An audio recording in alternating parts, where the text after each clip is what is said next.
நீங்க 47 வரைக்கும் முகமது அலி ஜின்னாவே காந்திஜியை இவர் ஹிந்து லீடர் பாரு, காங்கிரஸ் பார்ட்டி ஹிந்து பார்ட்டியும் பாரு. ஆனால் சுதந்திரத்துக்கு பிறகு இல்ல இல்ல நான் சொல்லல, இந்த மாதிரியான பெர்செப்ஷன் இவங்க மத்தியில இருக்குங்கிறதுக்காக சொல்றேன். இல்ல இல்ல உண்மையை பேசணும்ல, அதோட இல்ல அவர் நண்பர் சொல்றாரு. இப்ப இல்ல அவர் என்ன சொல்றாரு, நான் ஜெயிக்கிறேனோ ஜெயிக்கலையோ இல்ல, இவர் சொன்னதை சொல்றேன்னா. இப்ப ஒரு விஷயம் சொன்னார், ஜின்னா சொன்னாரு இவர் இந்து தலைவர்னு. பட்டமேஜ் மாநாட்டுக்கு காந்தியடிகள் போன போது அவர் பேச தொடங்குற போதே இந்து மகாசபை இவர் அம்பேத்கர் சொன்னாரு இவர் இந்து பிரதிநிதி, எங்கள் பிரதிநிதி அல்ல. உடனே இந்து மகாசபை உறுப்பினர் சொன்னாரு இவர்கள் இந்துக்களுக்கான பிரதிநிதி அல்ல. அப்ப இந்துக்கும் பிரதிநிதி அல்ல, இஸ்லாமியருக்கும் பிரதிநிதி அல்ல, தாழ்த்தப்பட்டவருக்கும் பிரதிநிதி அல்ல. என்ன முடிவுன்னா அவர் யாருக்கும் பிரதிநிதி இல்லை அப்படின்னு சொன்னதை நினைவுபடுத்தி ஜின்னா சொன்னதை சொன்னார். காந்தியடிகள் யாருக்கு? இந்துக்களுக்கு இல்லை, இந்த மண்ணில் பிறந்தவர்களுக்கு பிரதிநிதி, இந்தியாவில் பிறந்தவர்களுக்கு பிரதிநிதி. இந்து மதத்தை காத்திருக்கிறார், மறுக்க முடியாது. இஸ்லாமிய மதத்தை காத்திருக்கிறார், மறுக்க முடியாது. கிறிஸ்துவ மதத்தை காத்திருக்கிறார், மறுக்க முடியாது. அப்படி அனைத்து மதங்களையும் காத்த ஒரு மகாத்மாவை மிக பெரிய படுகொலையை செய்கிற போது அது ஒரு துராத்மாவாக நின்று செய்துவிட்டு இன்றும் நியாயம் பேசுவது என்ன தர்மம் என்பது சுப்ரீம் கோர்ட் சொல்லி இருக்கு. நான் சொல்றேன் இங்கிலீஷ் எல்லாம் பேசுது.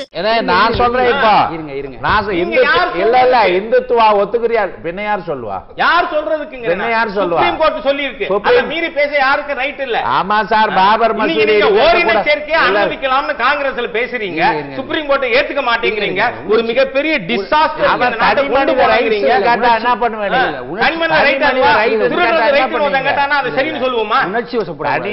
டென்ஷன் ஆகாதீங்கண்ணே. Less tension more work, more work less tension. விவாதத்துக்கு சம்பந்தம் இல்லாத நான் சொல்றது வரலாற்று பூர்வமான விவாதங்கள். இது சொன்னீங்க இல்ல இல்ல இப்ப நான் சொன்னீங்க, நீங்க சொன்னீங்களே காந்தியடிகள் இந்து பிரதிநிதி சொன்னீங்கன்னா ஜின்னா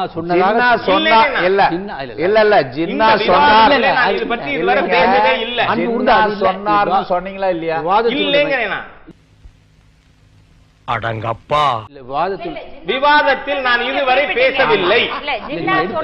நீங்க தொட்டதுனாலதான் இல்ல இல்ல நீங்க இல்ல அதுக்கு என்ன சொல்ல போறீங்க? இந்த விவாதத்தில் நான் காந்திஜி ஜின்னா பற்றி பேசவே இல்லை. பயங்கரமான கல்லூரி மங்க புரியும்படியா கேப்டா பேசுங்க.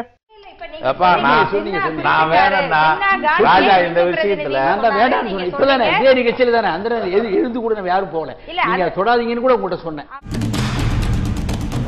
ஏன்னா நீங்க 47 வரைக்கும் முகமது அலி ஜின்னாவே காந்திஜியை இவர் ஹிந்து லீடர் பாரு, காங்கிரஸ் பார்ட்டி ஹிந்து பார்ட்டியும் பாரு.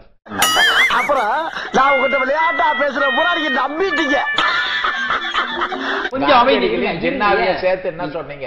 எதுக்கு இப்ப என்ன சொன்னீங்க அதை சொல்லுங்க. நான் விவாதத்துல இந்த சப்ஜெக்டை கொண்டு வரலையேங்க. ஐயோ ராமா, என்ன ஏன் இந்த மாதிரி கரிசன பசங்களோட எல்லாம் கூட்டி சேர வைக்கிற? இது அனாவசியமா பேசி பிரயோஜனம். நீங்க திருப்பி திருப்பி திரும்ப திரும்ப பேசுற நீ, திரும்ப திரும்ப பேசுற நீ, திரும்ப திரும்ப பேசுற நீ. ஏன் அதை தொடங்குனீங்க? நான் தொடவே இல்லையே. நீ தொடவே இல்ல.